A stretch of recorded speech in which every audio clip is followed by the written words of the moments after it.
Señor Rodríguez, darle las gracias por su comparecencia hoy en esta comisión de investigación, pues para analizar las responsabilidades políticas inherentes a la gestión de la contratación por el Servicio Canario de Salud del Gobierno de Canarias del material sanitario para hacer frente a los efectos de la COVID-19. Y como no podía ser de otra manera, pues por sus servicios prestados como consejero de Hacienda del Gobierno de Canarias en los momentos en que se vivía en aquellos momentos, hace 5 años, una situación compleja, inédita, y además que comenzó siendo una crisis sanitaria, pero que pasó a ser también una crisis económica y social. Pero como consejero de Hacienda, usted realmente no tenía pues competencia en lo que se refiere a la adquisición de ese material sanitario. De lo que sí tenía era de llevar a cabo pues las negociaciones necesarias con el Gobierno de España, incluso con Europa, para la captación de los recursos necesarios, no solo para hacer frente a la pandemia de la COVID-19, la pandemia sanitaria, sino también para pues bueno, el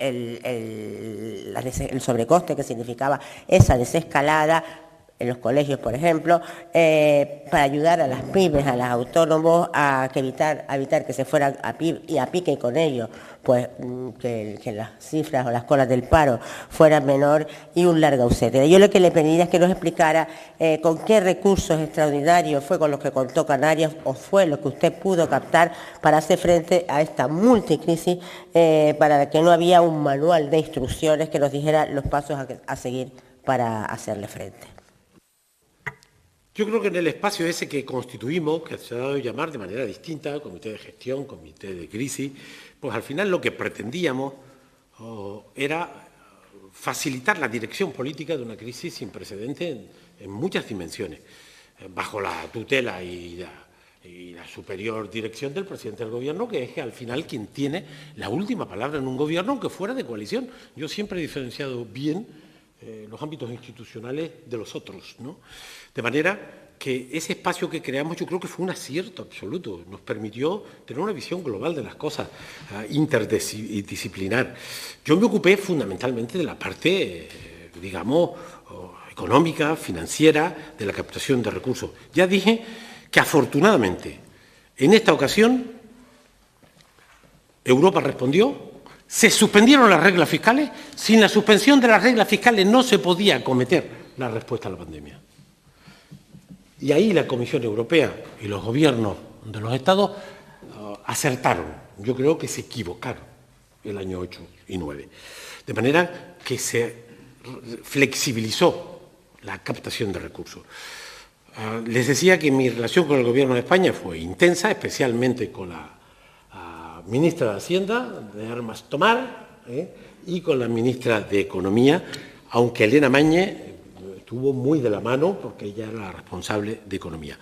Logramos de los fondos COVID pues en torno a 1.200 millones de euros, que los destinamos fundamentalmente al sistema sanitario, al sistema educativo y en menor medida al sistema de transporte. Eso nos permitió inyectar recursos adicionales sobre las previsiones del presupuesto que nos permitieron dimensionar esos servicios. Para que se hagan una idea, señorías, al final del proceso se consolidaron 15.000 empleos, que luego continuaron, porque luego hicimos un esfuerzo para mantenerlo en torno a 9.000 trabajadores adicionales al sistema sanitario y en torno a 6.000 trabajadores en el sistema educativo. Aprovechamos, me lo van a permitir que lo exprese de esta manera, la crisis sanitaria para mejorar el dimensionamiento de esos dos grandes servicios públicos que andaban muy por debajo de la media del resto de las comunidades. Y esos 1.200 millones de euros que captamos de los fondos COVID entre el año 20 y 21 nos permitió no solamente proveernos de material, también de fondos europeos, sino dimensionar esos dos grandes servicios que andaban peor que la media. Conseguimos, y este fue más exitoso que lo anterior, porque el perfil pandémico nuestro fue menos grave que en otros territorios, Madrid fue de los más graves de todos, fue las ayudas a las empresas. Conseguimos, siendo la octava comunidad en tamaño,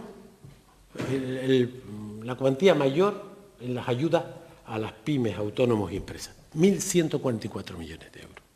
1.144 millones que distribuimos de recursos públicos para salvar a las empresas que si no hubieran desaparecido.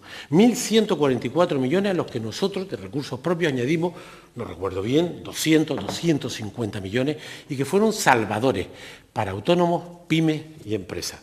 Y fueron recursos muy importantes para ese tema. Conseguimos, y eso en el conjunto del Estado español, que los ERTE pararan la gran sangría del desempleo. Llegamos a tener 270.000 trabajadores en ERTES. El coste de los ERTES en el año 20 rondó los 4.500 millones de euros de dinero público para mantener esas 270.000 personas que hubieran perdido el empleo. Llegamos a alcanzar en los momentos peores casi 500.000 de parados entre la gente de ERTE y la gente del registro de paro.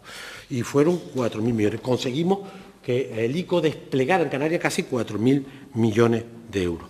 Yo creo, señorías, que la dimensión, la respuesta pública que se dio en Europa, en España y en Canarias para proteger a los trabajadores, para proteger a las empresas, para responder a la crisis económica profunda que arrastró la pandemia, fue loable y un acierto absoluto. Y en esa parte, señorías, yo le dediqué lo sustancial del tiempo, aunque en cualquier reunión sobre cualquier tema, los que me conocen lo saben, si tengo opinión la doy. Pero esta fue una tarea muy de Elena y muy mía con el Gobierno de España, y tengo que decir que con alguna bronca, se pueden imaginar, sobre todo con mi amiga, conseguimos un buen resultado para inyectar a la sociedad canaria en el sistema de servicios públicos, pero el sistema económico y en el laboral, pues recursos que salvaron y permitieron luego una intensa y rápida Señor Rodríguez, por favor, vaya, porque es que si no, no me da tiempo de preguntarle todo. Yo lo iba a hacer varias preguntas sobre la Comisión de Gestión, pero visto el tiempo que queda y que ya ha contestado casi la mayoría de ellas, yo lo que sí quiero preguntarle es si el Comité de Gestión dio autorización a don Conrado Domínguez en calidad de coordinador antes de su nombramiento como director general del Servicio Canario de Salud para contactar y o negociar con proveedores para que suministraran material al Servicio Canario de Salud, en nombre, insisto, del Comité de Gestión. Vuelvo a formular. Que si el Comité de Gestión dio autorización a don Conrado Domínguez en calidad de coordinador, mientras era, antes de ser director general del Servicio Canario de Salud, mientras era secretario general técnico de Obras Públicas, para que en nombre de ese comité de gestión contactara o negociara con proveedores. No rotundamente, además él lo declaró así ante el juez.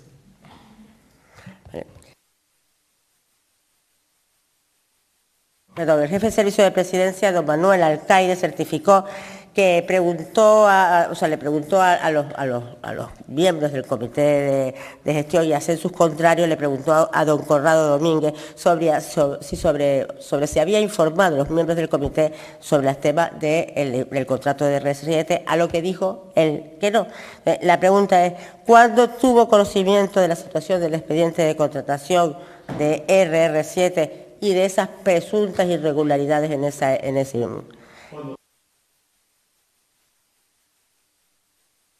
Me olvida el chisme este.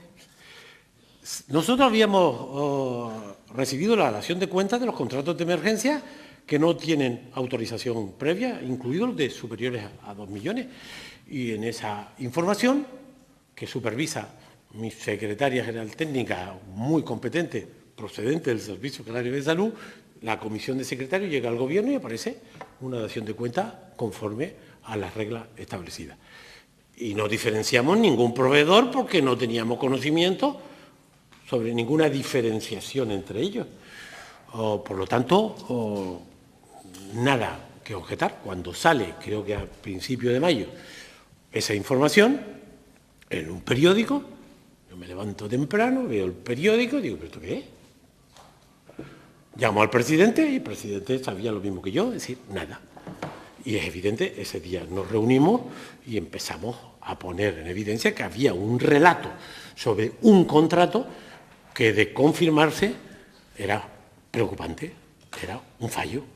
Y por lo tanto nos enteramos porque la judicatura, yo soy muy exigente, ¿no? Yo creo que España funciona bien y Canarias funciona bien. Los periódicos tienen su función, la justicia tiene su función, este Parlamento tiene su función, los ciudadanos la suya.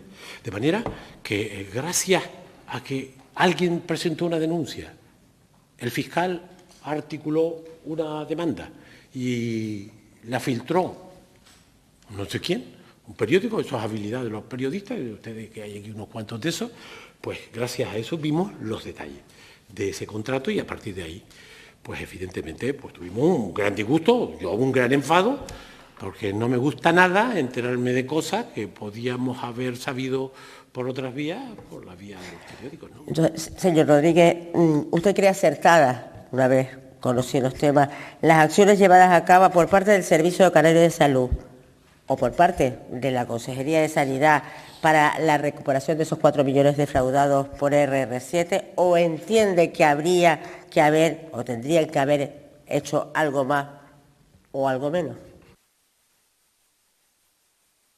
De la experiencia y del conocimiento de causa y la determinación y del carácter de las personas.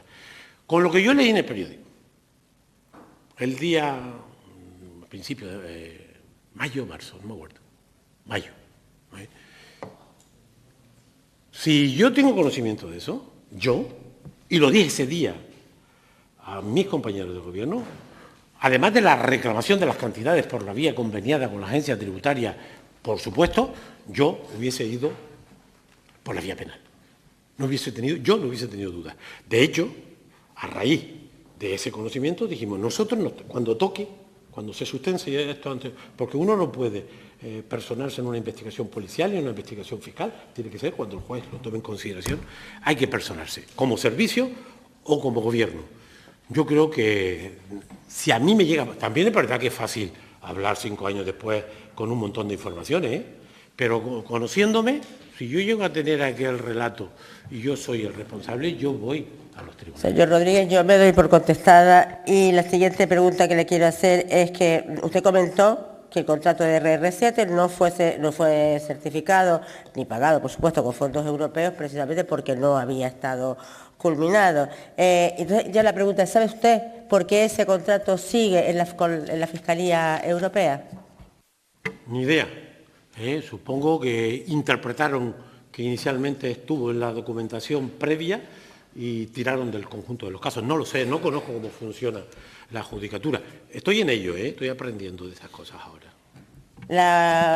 No sé qué número de preguntas ya. ¿Ha tenido usted algún tipo de relación, de contacto con los empresarios, representantes de las empresas o intermediarios con los que el Servicio Canario de Salud pues contrató suministros o servicios durante la pandemia? No, pero porque nadie se dirigió a mí. De haberse dirigido a mí lo hubiese encausado hacia donde correspondía. No tuve contacto con... Y las empresas las he conocido ahora, ¿no? Gracias a ustedes. Vale. Bueno, después habló antes el señor Díaz Estebanes de que el informe de la Intervención General hablaba de la existencia de irregularidades. Lo primero que quiero saber es, ¿conocía usted este informe? No. Vale. Perfecto. Yo sí lo conozco y el informe de la Intervención General, y además sí, doña Natalia lo dijo aquí cuando intervino, es que el informe de la Intervención General no vio irregularidades en tanto en cuanto llegaron al punto donde se cerró por primera vez o se resolvió por primera vez el contrato de RR7 y a partir de ahí entró la audiencia de cuentas, con lo cual difícilmente hay la Intervención General, dicho en el informe, dicho por la señora doña Natalia aquí, pues bueno, no hay, y es a partir de ahí donde la audiencia de cuentas es en la que determina los indicios de responsabilidad contable que, insisto, están cerrados provisionalmente por parte del Tribunal de Cuentas. Pero también digo, se le pregunta al señor Conrado Domínguez porque es el cuentadante, no hay otro cuentadante. Pero usted habló en su primera intervención de la necesidad de ver lo que fallaba o aprender de lo que falló y corregirlo para próximas situaciones que ojalá no se den nunca. Por aquí ya se habló obviamente de la necesidad, y usted dijo, de la necesidad de modificar y ampliar la ley. Pero ¿considera que hay alguna cuestión, aparte de la ley y los protocolos, que sea necesario modificar o interiorizar a los efectos de que no volvamos a tener los mismos problemas que tuvimos con el COVID, sobre todo con la falta de material? ¿Puedo contestar a eso? ¿Saben cuál es el error más gordo que cometió Occidente en relación a la pandemia? No ser capaz de proveer de un bien básico elemental que se puede fabricar en cualquier polígono industrial de Canarias, como mascarillas o EPI. La deslocalización de la producción de respiradores, que son máquinas sencillas, o la deslocalización de producir mascarillas, que son temas elementales, colocó a Alemania, potencia industrial, a Estados Unidos, por supuesto a España y a Canarias, subordinado a un solo proveedor que era el sudeste asiático. Aprendamos que la deslocalización no se puede hacer a cualquier precio, y yo creo que esa va a ser una de las grandes enseñanzas en las que Europa no vuelva a caer, ¿no? Gracias, señor Román. Muchas gracias por la contestación a sus preguntas.